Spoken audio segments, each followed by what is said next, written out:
semuanya, ketemu lagi dengan saya Wasis OKB, Otak Kata Bicara di podcast saya hari ini. Podcast saya kemarin saya ngomongin namanya apa ya kemarin, Discover Semeru. Dan hari ini saya tidak sendiri, saya bersama siapa ya namanya ya? Mr. X. Mr. X. Saya sama seseorang. Saya sudah kenal lama dan kebetulan beliau ini dibilang senior di pecinta alam. Pecinta alam atau pegiat alam bebas sih Mas ya? Macam-macam ya. Macam-macam ya. Pecinta alam, pegiat alam bebas, mendaki gunung. Saya bersama Mas Sony dan hari ini saya mau ngomongin soal pecinta alam lagi. Kira-kira nanti seperti itu Mas. Mas ngomong Mas. Mandu ora krungu iki tutup video. Lek bosane nengan. Ya perkenalan dulu lah Mas, biar orang tahu si sosok yang pemilik suara ini siapa gitu loh. Biar mereka tahu. Kira-kira usia sekarang 47. Jenis kelamin lelaki, domisili Blitar, organisasi pecinta alam. Disebutin nggak ya? Nggak usah ya? Nggak usah lah. Anggap aja senior gitu ya? Ya mulai tahun 89 lah. Mulai tahun 89, berarti saya kelahiran 86, berarti masih usia 2 tahun Pak. Usia 2 tahun, Kang Sony ini sudah melanglang buana. Khususnya di pegiat alam bebas. Mas, saya mau tanya ini Mas. Soal pecinta alam. Ya. Menurut versinya Mas Sony sebagai seniornya yang ada di Kota Blitar, pecinta alam ini menurut perspektifnya Mas Sony itu seperti apa? Secara sederhana kalau namanya pecinta alam itu adalah seorang yang pada dasar kegiatannya adalah mencintai alam. Mencintai alam. Iya. Karena dia sudah berani memproklamirkan dirinya sebagai pecinta alam. Berarti dia harus mencintai alam. Harus mencintai Ya, alam. harus mencintai Susah alam. loh. Iya. Pemancing berarti dia harus bisa mancing. Pecinta alam berarti dia harus mencintai alam. Kalau saya cinta sama wanita, Ya. berarti Pecinta saya wanita. Masuk pecinta pria. mencintai berarti tidak harus memiliki. Tidak harus memiliki. Saya cinta dengan pohon ini.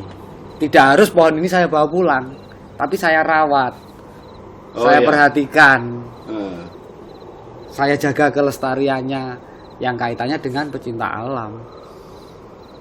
Saya suka mendaki gunung, bukan berarti gunungnya saya bawa pulang, tapi bagaimana saya berkegiatan di situ. Yang langsung juga saya harus menjaga kelestarian alam yang ada di situ. berarti garis besarnya pecinta alam itu orang yang mencintai alam. Yang berkegiatan di alam bebas, yang otomatis juga menjaga kelestarian di mana dia berkegiatan. Alam itu kan luas. Luas.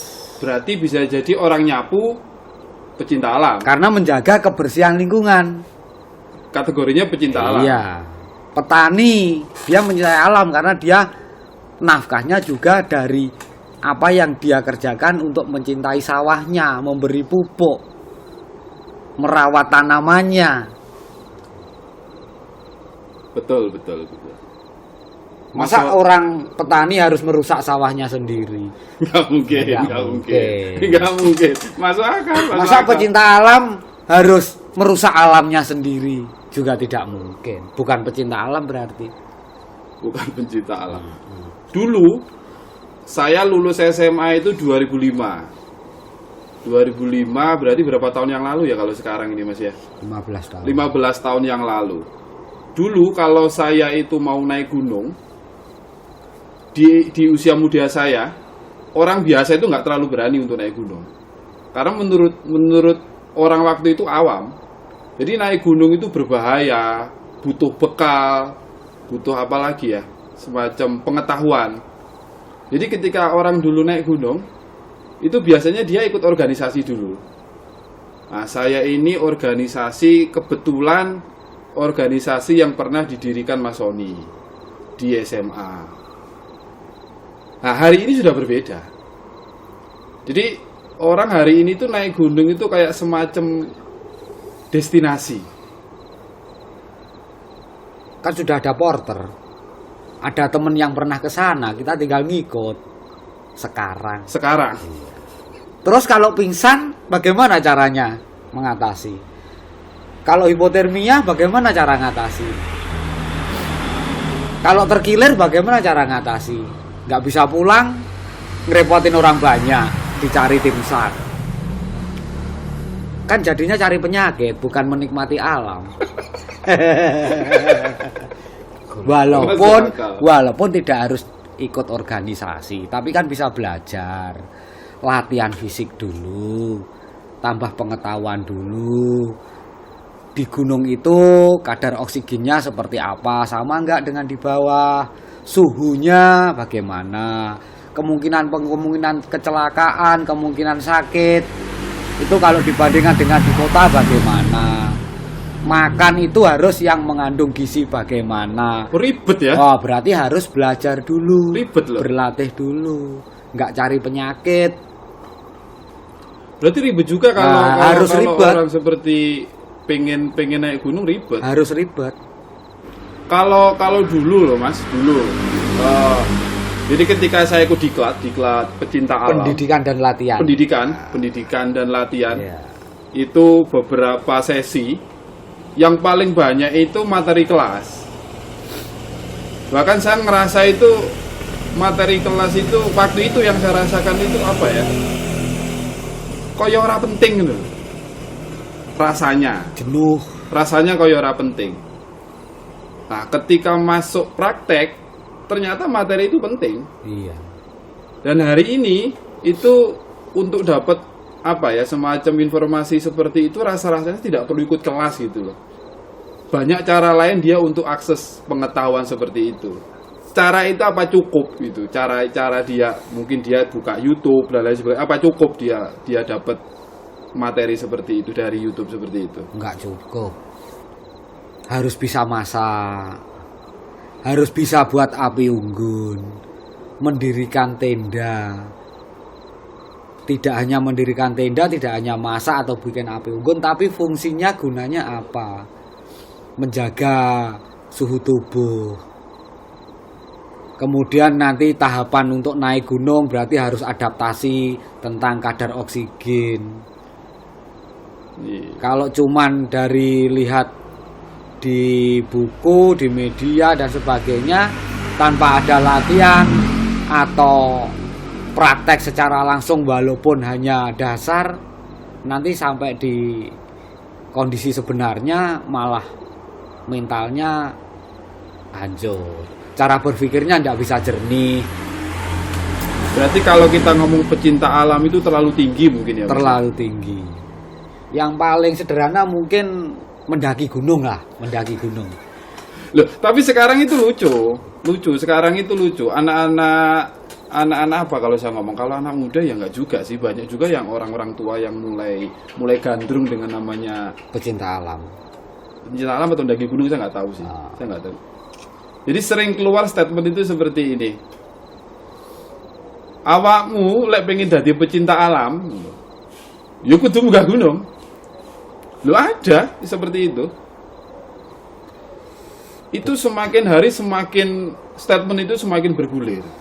Mungkin akan lebih pas ketika disebut penikmat alam ya.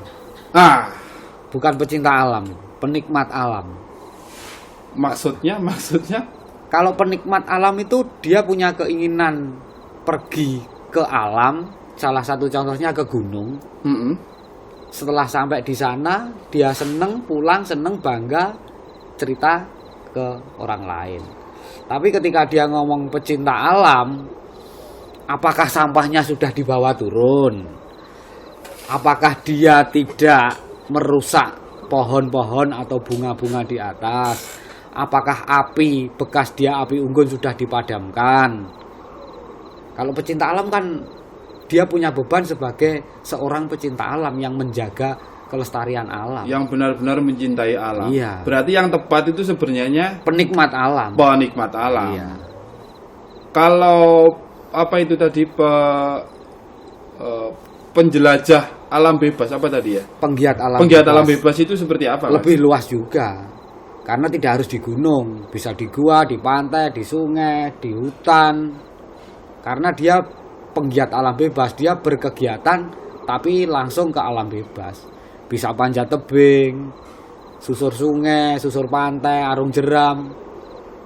Oh, tapi nilai pecinta alamnya ada nggak di Selama dia berangkatnya itu dari pecinta alam, walaupun nantinya dia harus mengkhususkan kegiatannya di panjat tebing, di pendaki gunung, dia tetap pedoman, dia punya dasar bahwa dia adalah bagian dari pecinta alam. Dia bawa bungkus super mie 10, pulang nggak bawa karena udah dibakar di sana. Iya sih. Sak ngertiku loh Mas ya. Teori apa buak apa itu buak tai. Iya, air besar. BAB. BAB. Itu ada teorinya loh dulu saya. Ada. Bagaimana kita buang itu tidak yang sepele aja tersembunyi. Tidak diinjak orang lain yang nanti juga ke sana. Terus bagaimana kita membersihkan juga dengan sesuatu yang bisa diuraikan oleh alam, oleh tanah. Bagaimana kita di sumber air atau sungai tidak mencemari dengan sabun. Bahkan buang air besar pun kalau bisa juga jangan di sungai.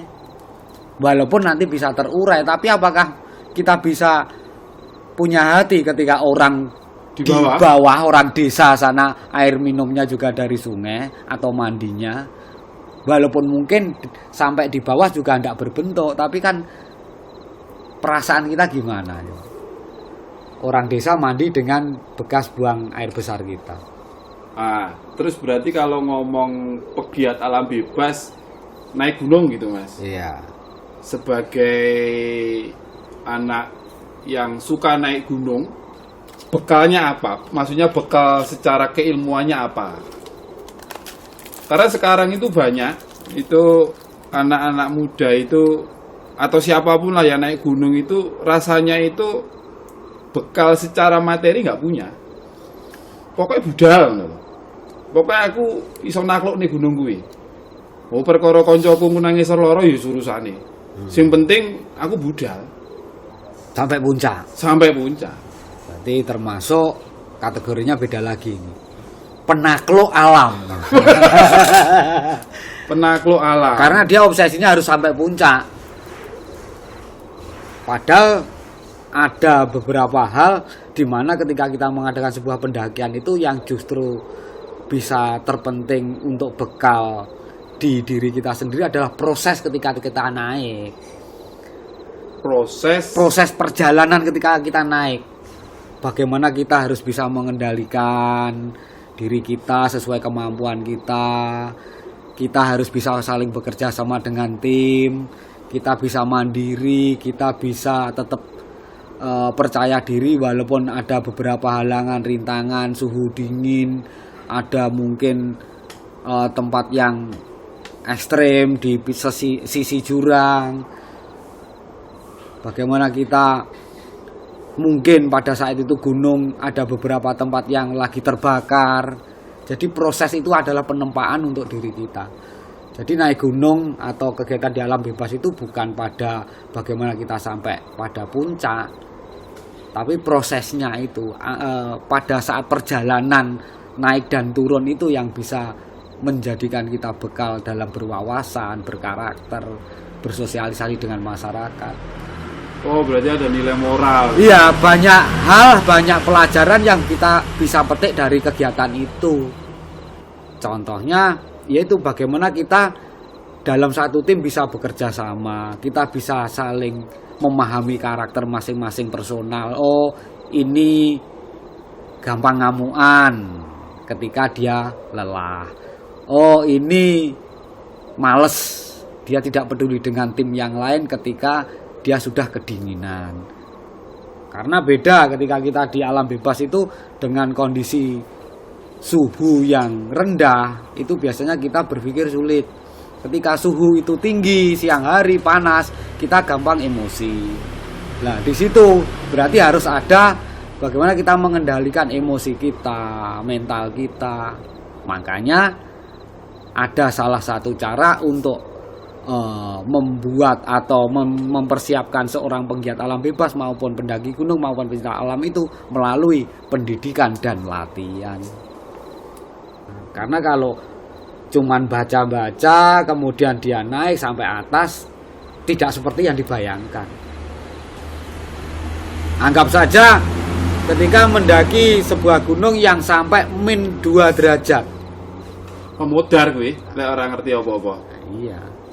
Dia kedinginan, asupan gizi atau kalori untuk tubuhnya dia tidak tahu. Dia merasa ngantuk, tertidur, selesai. Hipotermia. Seperti itu yang paling sepele. Itu masih sepele. Itu sepele, Mas? Sepele. Lu berarti enek sing angker nih? Bukan angker. Berbahaya. Ya karena memang anak muda itu harus tahu seperti itu. Orang yang mulai gandrung dengan namanya mendaki gunung harus tahu. Karena beberapa kali saya ketemu mereka itu secara apa ya ngomongnya, attitude atau apa ya, integritas lah kalau saya ngomong. Kalau attitude kan tampak luar. Jadi integritasnya pendaki gunung yang dulu dengan sekarang itu berbeda. Iya. Jadi seolah-olah hari itu hanya sebatas untuk instastory loh, Mas. Hanya sebatas sosial media. Jadi tidak punya rasa nilai. Kalau dulu saya naik gunung itu rasanya yang harus saya siapkan itu ribet. Harus ini, harus itu, harus ini. Terus apalagi ngomongin namanya kode etik. Sampai sekarang pun saya lupa. Namanya kode etik. Jadi kode etik itu menurut saya apa ya? Bekal, betul ya Mas ya? Bekal dasar. Bekal dasar. Tapi setidaknya gini, bukan berarti kode etik itu harus dihafal sepanjang masa atau harus apa ya? Ketika kita yang penting paham. Sebenarnya kode etik itu tujuannya untuk apa? Kan ada 3 kode etik itu. Yang Cinta pertama, alam Indonesia sadar bahwa alam beserta isinya adalah ciptaan Tuhan Yang Maha Esa.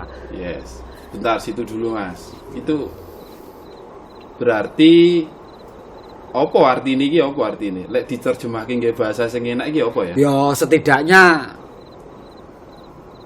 pecinta alam, pendaki gunung, penggiat alam bebas itu ya harus sadar lah bahwa kita itu juga harusnya manusia yang mempunyai Tuhan, yang mana alam ini tidak terjadi begitu saja juga, tapi memang diciptakan yang nantinya bisa kita pelajari, bisa kita nikmati, yang akhirnya kewajiban kita juga harus menjaganya. Karena banyak pelajaran, banyak sesuatu yang harus kita gali di sana yang nanti sangat bermanfaat. Itu yang masih pertama. Ya. Terus yang kedua nih Mas, yang kedua. Pecinta alam Indonesia adalah bagian dari masyarakat Indonesia sadar akan tanggung jawab kepada Tuhan, bangsa dan tanah air. Mudah-mudahan nggak salah. Udah lama soalnya. Mudah-mudahan nggak salah. Iya. Itu apa Mas? Nilai yang ada di dalam itu apa ya? Ya kita adalah bagian dari masyarakat Indonesia, di mana Indonesia itu sebuah pemerintahan, sebuah negara. Di situ ada aturan-aturan yang harus kita ikuti. Kita nggak bisa, walaupun kita di hutan, di alam bebas, terus kita nggak tahu aturan, nggak bisa. Contoh yang gampang itu ketika kita melewati sebuah wilayah, desa, berarti harus ada izin, aturan-aturan yang berlaku di sana kita ikuti.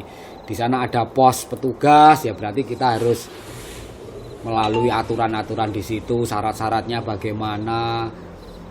Jadi nggak bisa seenaknya sendiri. Yang ketiga, pecinta alam Indonesia sadar bahwa pecinta alam adalah sebagian dari makhluk yang mencintai alam sebagai anugerah Tuhan Yang Maha Esa. Anugerah alam itu adalah sebuah anugerah. Berarti sebuah anugerah itu harus dijaga, disyukuri. Bukan diacak-acak, bukan justru nanti malah dirusak.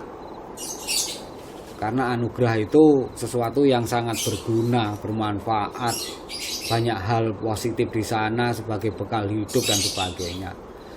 3 kode etik itu luar biasa, luar biasa. Kalau setiap para pendaki gunung nggak tahu ya hobi atau apa gitu ya, kalau mereka tahu ini pasti perilakunya pasti berbeda. Dan kita mungkin salah satu dari orang yang mengawali atau minimal lebih dulu dari yang sekarang ada. Iya. Yang anak muda-muda itu ikut bangga ketika mereka tahu aturan-aturan itu.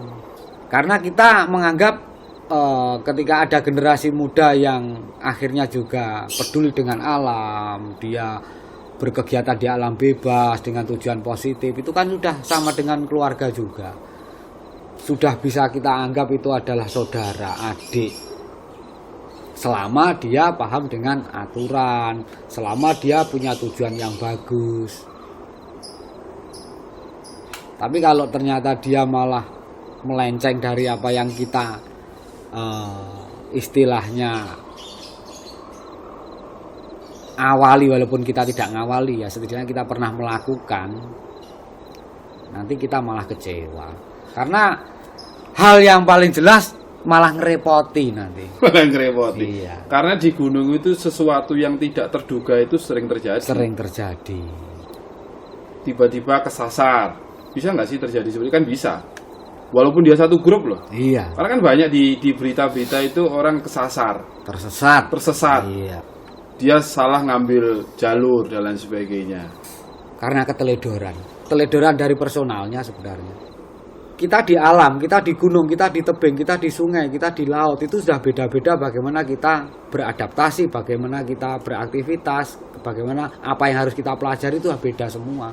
Makanya situasinya kita harus paham. Kita mau naik ke gunung mana gitu. Gunung yang ketinggiannya berapa ribu meter di atas ketinggian permukaan laut kan gitu. Maka kita harus menyadari itu sebelum kita berkegiatan ke sana, kita harus mempelajari situasi yang ada di sana dulu. Dengan pedoman survival itu berarti dia minimal dia bisa punya pedoman apa yang harus dia lakukan. Jadi menyadari situasi di mana korban itu berada pada saat dia hilang atau tersesat itu menjadi pedoman yang awal. Saya tersesat di gunung, sekian kilo, sekian jam saya harus bertemu dengan orang lain. Apa yang harus saya lakukan? Kan di situ harus menyadari kondisi situasi setempat dulu. Dia tidak mungkin berharap ada selimut. Saya ini mau naik gunung. Iya. Anggap aja. Ketinggian Arjuna sih berapa? 3.000 lebih. 3.000 lebih. Berarti apa yang harus saya lakukan untuk mendaki gunung setinggi itu? Ketinggian sebuah gunung ketika di atas 3.000 itu pasti ketika pas dingin di bawah 0 derajat. Semeru aja pernah -4, -6. Berarti naik gunung itu hobine wong sugih. Iya. Hobinya orang kaya. Olahraga bergengsi. Enggak sembarangan. Ketika kita gagal, kalah, mati. Nyawa itu mahal. Makanya prepare. Bulu tangkis mahal juga kok. Harus sekolah, harus punya alat. Tapi kalah kan nyantai. Naik gunung kalah, mati. Gagal, mati. Apalagi di situ nggak ada hadiah kalau kita sampai puncak. Hikmahnya, ketika kita mendaki gunung, banyak hal, banyak pelajaran yang nanti bisa menempa kita. Itu sebenarnya masalah nggak sampai puncak bisa diulang daripada kita Mati konyol. Terus itu loh Mas, apa kuwi?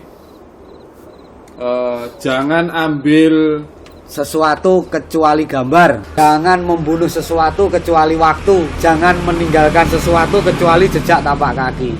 Kan di gunung itu ada sesuatu yang di kota nggak diketemukan. Misal aja contoh bunga edelweiss, yes, bunga anggrek.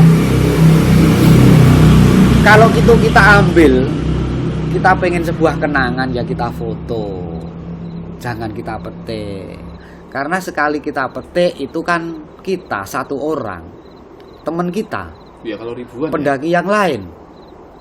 Akhirnya kan jadi nggak indah. Udah bunganya diambil, sampahnya ditinggal. Ya berarti kenapa harus naik gunung? Main aja di tempat sampah. Nggak ada bunga, banyak sampah. Berarti jangan mengambil sesuatu kecuali selain gambar itu, iya. Maksudnya itu biarkan alam itu apa adanya, iya. Kita bantu jaga, biarkan orang lain nanti yang naik bisa menikmati. Betul. Betul. Terus tadi yang kedua, jangan membunuh sesuatu selain kecuali waktu. Waktu setiap saat kita bunuh karena kita tinggalkan terus. Yes. Tapi ketika kita di sana ada burung bagus, masa mau kita tembak? Kalau hewan liar? Hewan liar, yang liar itu bukan hewannya kalau di gunung di hutan, yang liar manusianya. Karena Itu kita pendatang. kita kan? pendatang. Berarti gimana kalau ketemu hewan liar gitu? Ya biarkan aja. Lu mati Mas, gini Mas. Emangnya kenapa harus mati? Tapi nggak mungkin sih ketemu harimau itu kan nggak mungkin ya. Ya mungkin saja, saya juga pernah kok. Di mana Mas? Ya nggak usah disebutkan, nanti diburu orang. Maksudnya di Jawa Timur. Di Jawa Timur. Terus apa yang dilakukan itu apa? Ya sama-sama kaget. Terus? Harimaunya lari, saya juga lari. Sama-sama kaget. Iya. Karena memang kondisinya di hutan seperti itu. Harimau melihat manusia itu masih asing juga. Dia Jarang juga sekali. Dia merasa terancam juga. Manusia juga gitu, ketemu harimau ya sama.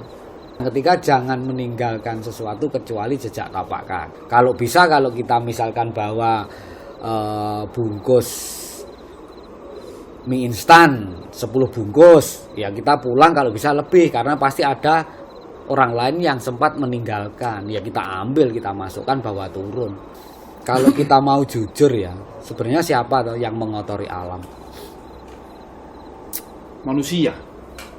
Bukan. Manusia yang mana? Ya yang datang ke situ. Yang datang ke situ siapa? Ya orang luar. Maksudnya bukan orang wilayah situ.